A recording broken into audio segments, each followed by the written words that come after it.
कल भारतीय जनता पार्टी का मैनिफेस्टो, हमारा संकल्प पत्र जारी हो रहा है। हमारे राष्ट्रीय अध्यक्ष आदरणीय जेपी नड्डा जी उसको जारी करेंगे, जिसमें राजस्थान के आगामी 5 वर्ष तो हमारी सरकार की क्या रूपरेखा होगी, क्या कार्य करेगी, उसका प्रारूप देखने को मिलेगा। क्योंकि यह तो स्पष्ट है, पूरे राजस्थान में एक एक व्यक्ति सब जानते हैं कि इस बार भारतीय जनता पार्टी की सरकार बनना तय है। ऐतिहासिक विजय हमारे होने वाली है और प्रदेश की जनता जो त्रस्त है, 5 सालों से अपने को ठगा महसूस कर रही है। युवाओं के मन में आक्रोश है, किसानों की हालत बहुत खस्ता है और करप्शन का आलम चारों ओर है। आपने देखा कि लाल डायरी का पार्ट 2 भी आ गया। गहलोत जी को समझ में नहीं आता, वो कह रहे हैं कि लाल डायरी में कुछ नहीं है। लाल डायरी में राजस्थान की जनता जानती है कि काले कारनामे उसमें छिपे हुए हैं और काले कारनामे उजागर भी हो गया। जब यही बगल में भरतपुर में संत विजयदास जी धरने पर बैठे थे 551 दिन, और उन्होंने कहा था कि माइनिंग माफियाओं का यहाँ पे खुलेआम बोलबाला है, आदिबद्धी पर्वत को पूरी की पूरी तरीके से उनकी खुदाई कर दे रहे हैं। और फिर संत विजयदास को आत्महत्या करना पड़ा। वो अभी करप्शन के खिलाफ ही संत विजयदास जी बैठे और उन्होंने आत्महत्या किया। तो जब संतों को मालूम है कि यहाँ लगातार भ्रष्टाचार हुआ और वो करप्शन जो है वो लाल डायरी में लिखा गया है। तो गहलोत जी अगर ये कह रहे हैं कि भाई लाल डायरी में कुछ नहीं, यह मैंने वैसे है कि ये बीजेपी का सगुफा है, ऐसा कुछ नहीं है। कांग्रेस के मंत्री के द्वारा ही, राजेंद्र गुहा के द्वारा ही लाल डायरी प्रेस के सामने ले आई, कोई बीजेपी थोड़ी ले आई। और सबको मालूम है कि धर्मेंद्र राठौर से लेकर के किस प्रकार से राजेंद्र गुहा उस डायरी को लेकर के वहां से खिसके और लाल डायरी में सारे काले कारनामे लिखे हैं और उसका पार्ट 2 आ गया। तो गहलोत जी कम से कम अभी भी राजस्थान की जनता को आप यह बता दीजिए कि हाँ, लाल डायरी बिल्कुल सच है और लाल डायरी जो लिखा हुआ है वह एक एक करके जनता के सामने आएगा। और इतना जरूर, जो अपराधी हैं जिन्होंने राजस्थान को लूटने का काम किया है, उनको भारतीय जनता पार्टी सरकार बनने के बाद उनको छोड़ा नहीं जाएगा। जिस प्रकार से महिलाओं के साथ अत्याचार हुआ है, राजस्थान में 12 से 14 महिला के बलात्कार की घटनाएं घटती है। अलग अलग स्थानों पर देखे तो करौली में महिला के साथ गलत गैंग रेप हुआ, उसके बाद गोली मारी गई, उसके बाद गोली मारने के बाद उसमें एसिड डाला गया और एसिड डालने के बाद उसे कुएं में डाला गया। ऐसी अनेकों घटनाएं राजस्थान में घटित हुई हैं और राजस्थान के जो पुलिस प्रशासन है वह भी गहलोत जी के इशारे पे केस को रफा दफा करने में लगे। ऐसी अनेकों घटनाएं घटी हैं। हम सरकार बनने के बाद, भारतीय जनता पार्टी की सरकार बनने के बाद ऐसे दोषियों के खिलाफ कार्रवाई करेंगे और सभी केसों को रीओपन करेंगे। महिला सुरक्षा हमारे लिए सर्वोपरि रहेगा। करप्शन का तो चारों ओर बोलबाला ही है। यहाँ तो सरकार के जो सचिवालय है वहां से सोना निकलता है, वहां से रुपए निकलते हैं, पूरा प्रदेश को लूट लिया। जब धौलपुर में जब हमारी सरकार थी तो यहाँ चंबल परियोजना के लिए 200 करोड़ रुपए सैंक्शन किया था। 800 करोड़ के 200 करोड़ रुपए उसका सैंक्शन भी कर दिया, लेकिन वह परियोजना अभी धौलपुर में जो है चंबल परियोजना आज तक पूरी नहीं हुई।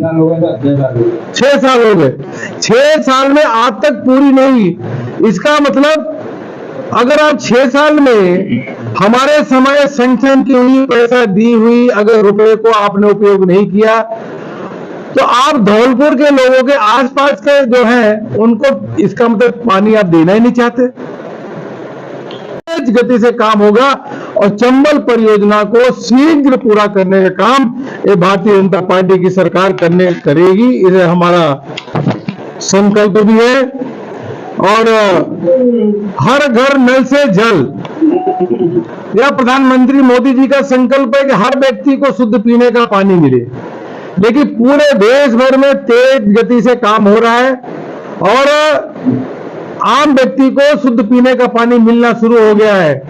लेकिन राजस्थान में जो गहलोत जी हैं, गहलोत सरकार है, उन्होंने किसी भी प्रकार का मैचिंग पैसा नहीं लगाया।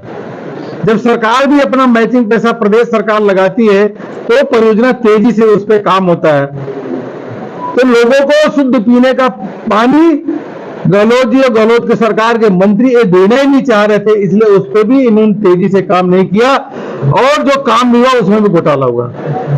तो जब आप किसानों के लिए कुछ किए नहीं, युवाओं के लिए कुछ किए नहीं, उनके साथ धोखा देने का काम किया, युवाओं को धोखा, किसानों को धोखा, महिला सुरक्षा के नाम पे धोखा। और सबसे बड़ी विडंबना तो यह है कि राजस्थान में जंगल राज है, गुंडे अपराधी सड़कों पे घूम रहे हैं। गहलोत जी खुद गृह मंत्री होते हुए भी यह सीधे सीधे गृह मंत्री का काम है कि कानून व्यवस्था का ठीक करना। वह मुख्यमंत्री है, गृह मंत्री भी है।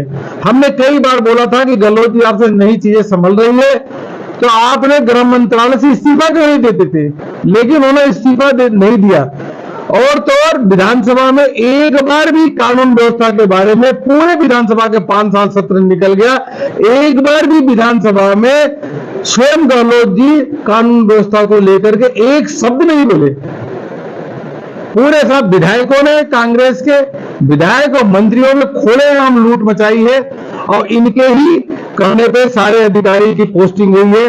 राजस्थान की जनता ने मन बना लिया है कि भारतीय जनता पार्टी की ऐतिहासिक विजय दिलाएंगे और हर विधानसभा, धौलपुर के हर विधानसभा भारतीय जनता पार्टी जीतने जा रही है। आपका कोई प्रश्न हो तो जरूर हम करेंगे। अरुण सिंह जी, आपने कहा कि बीजेपी कांग्रेस ने बहुत, सभी की सभी विधानसभा हम जीतेंगे। हम बसेड़ी भी जीतेंगे, राजाखेड़ा भी जीतेंगे, हम बाड़ी भी जीतेंगे और धौलपुर भी जीतेंगे। सभी विधानसभा जीतेंगे और ऐतिहासिक रूप से बड़े मतों से जीतेंगे, क्योंकि यह चुनाव जनता के हाथ का चुनाव हो गया। जनता ने तय कर लिया कि भाजपा की सरकार बनानी है। देखिए, एक बार पेपर लीक हो तो समझ में आता, 19 बार पेपर लीक होना, और सबको मालूम है। हम लोगों ने पार्टी की भी आंदोलन की थी कि बड़े मगरमच्छों को पकड़ो। आप बाबूलाल कटारा जैसे बड़े मगरमच्छ, इवन कांग्रेस के मंत्री इसमें इन्वॉल्व हैं, हम लोगों ने उसमें प्रूफ भी दिए थे। तो बड़े मगरमच्छों को पकड़ने का काम नहीं किया, इसलिए बार बार पेपर लीक होने का सिलसिला चला है। अवश्य रूप से हम जिन्होंने युवाओं के भविष्य पे हथौड़ा चलाने का काम किया है, उनके बारे में भारतीय जनता पार्टी सरकार बनते ही ऐसे दोषियों को पकड़ा जाएगा और दोषियों के खिलाफ कठोर कार्रवाई होगी, या टास्क फोर्स बना करके टास्क फोर्स के माध्यम से कार्रवाई होगी। और हमारी सरकार बनते ही पारदर्शी तरीके से परीक्षा होगा और किसी की मजाल नहीं होगी कि पेपर लीक हो जाए। राजस्थान में पूरे देश की जनता का विश्वास है कि देश के प्रधानमंत्री नरेंद्र मोदी जी ने गरीबों के लिए, किसानों के लिए जो काम किया है, इसलिए गांव गरीब किसान के लोग उनको मसीहा के रूप में देखते हैं। भारत का मान सम्मान अगर उसको बढ़ाने का कोई काम किया है, आज हर भारतवासी गौरव की अनुभूति करते हैं, तो प्रधानमंत्री मोदी जी के काम के कारण। जयराम रमेश जी का मैं क्या कहूंगा, उनके बारे में पहले की स्टेटमेंट निकाल लीजिए तो आपको उनके इतिहास के बारे में पता चलेगा। कांग्रेस के लोग हार के, हताशा के कारण अपने मानसिक संतुलन खो चुके हैं।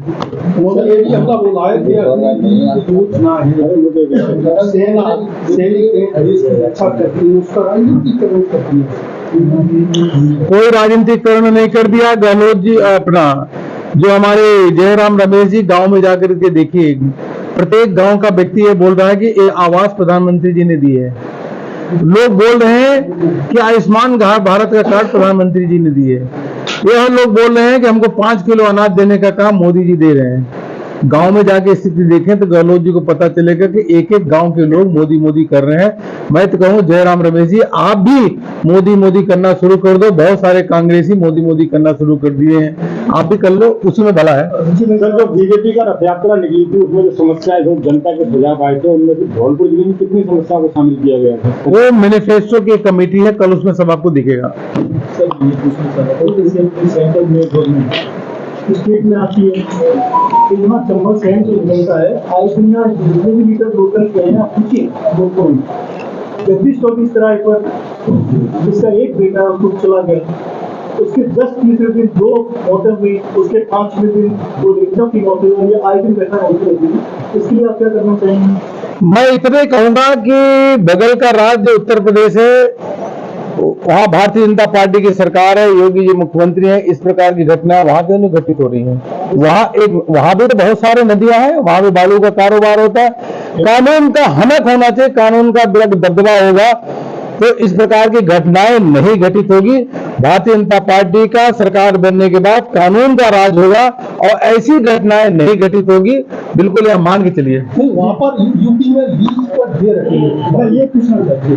अब यह देखिए, यह सरकार बनने के बाद यह सरकार का विषय है, वो कैबिनेट में निर्णय लेंगे, लेकिन इतना जरूर है कि जो भी नियम कानून बनेंगे वह जनहितैषी होंगे, क्योंकि हमारे कार्य बिंदु में ही, हमारे कार्य जो करते हैं उसके केंद्र बिंदु में ही होता है जनहितैषी, गरीबों का उत्थान, किसानों का कल्याण। यह भारतीय जनता पार्टी के केंद्र या प्रदेश सरकार के काम करने के केंद्र बिंदु होता है। बहुत बहुत धन्यवाद।